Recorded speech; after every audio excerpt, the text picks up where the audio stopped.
go back. Except something that occurred to me while we were talking. You self-published Pandora's Key, but that's after you'd already written the Star Wars trilogy, right? Yes. So, well, let's talk a little bit about Star Wars, and then I promise, for the love of God, we will talk about The Speed of Falling Objects. Available now, esteemed audience. Go get your copy. So, with Star Wars, that was the Junior Jedi Knights, right? Yes, Junior Jedi Knights. So, you were working with Lucasfilm for free for a year before you got that opportunity? Yes. So, I had gone... I don't think I said this already. I had gone with a friend to pick up backstage passes for a Grateful Dead show. This friend did some work with Lucasfilm, with her job, and with Dark Horse Comics. So we went to pick up the passes. I met this woman, Lucy Wilson. I offered to write on spec for her. And she would just say, hey, I have this idea, write a chapter. And I would just write a chapter and send it to her, and nothing happened. And then I think maybe a year and a half into it, she said, would you like to write a Junior Jedi trilogy? And of course I said yes. I love all things Star Wars. I think, being a part of that universe is just a huge opportunity. And so my character was Anakin Solo, who is the youngest son of Han and Leia in the adult novels. And he goes to a Jedi Academy, and he has all these adventures, basically. So it was quick, actually. I think I wrote all three because they were middle grade in the course of maybe a year. So it was a quick project. So that had to be, that's old canon, because then they go through and they picked a cutoff date. Now everything's new canon. Yeah, exactly. Gotcha. So I know when we talked with Daniel Jose Older, he wrote a book directly tied into Solo, so he was allowed to read the screenplay before the movie came out, and he had to sit there with he wasn't sure if the guard was armed or not, but they were right on him. So did you get access? Did they open up the Star Wars archives? You can look at anything you want? No. I mean, these weren't the adult novels, and so your cat's behind you. Oh, hi, Mabel. Welcome to the show. Yeah, they weren't the adult novels. It wasn't that serious. They have so many copy editors that go through what you write to make sure that you don't step on any toes and that everything that happens is okay, that the planets exist or could exist, that the characters or creatures could exist.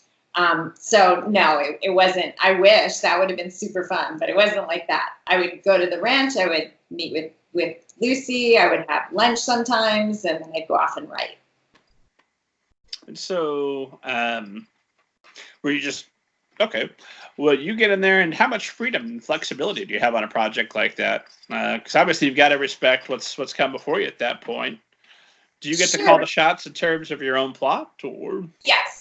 So they were going to be 3 separate books. I decided I wanted them to be a trilogy with an overriding story of rescuing these people who were inside this golden globe that Anakin had found, and I could have him travel to different planets. They really let me write the story I wanted to write. So a lot of freedom, actually. They were willing to just let me turn it into a trilogy and have fun with it. And do you have plans to go and revisit the Star Wars universe at some point in the future? Well, doesn't everyone want to revisit? But I have no plans right now to do that.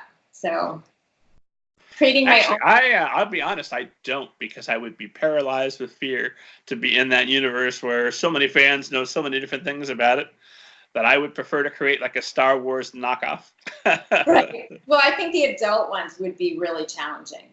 The kid ones are much more forgiving. The adult ones, you've got people who really would hold your feet to the fire, I'm sure. Oh, sure. The rest of my life, anytime I went to do a speaking engagement, Mr. Kent, so-called author, I have a question.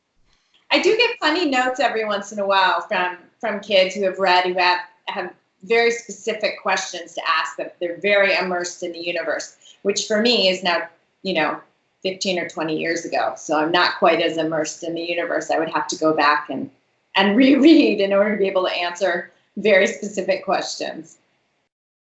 So how was it? She said that when you went to publish Pandora's Key, you didn't know a great deal about publishing, but you already had the Quan, you already had your Star Wars trilogy. You know what? They're so separate. Like every time you want to do something different. If I wanted to just keep writing sport autobiographies and be represented by IMG, that was my agency. Once I got Bella Caroli's book, then I got an agent. So for the next, I don't know, 8 or 9 years, I did a book a year, a sport autobiography a year, because I had an agent, and those agents also represented all those athletes. So when a book was purchased for Monica Seles, okay, what writer do we also represent in our literary branch that we can pair with Monica Seles? So if I wanted to keep doing that, that would be fine. But just like right now I'm writing YA, if I want to switch and write an adult novel, it's a whole different group of editors that I have to prove myself to. Not agent, because now I have an agent who will represent me across whatever genre I want to write. But every single time you really have to prove yourself again. Just like if I wanted to write a children's picture book, I would have to prove myself again. So it's not, at least for me, it wasn't that easy to kind of skip to a different genre. I needed to find a different agent and have a whole different mindset. Gotcha.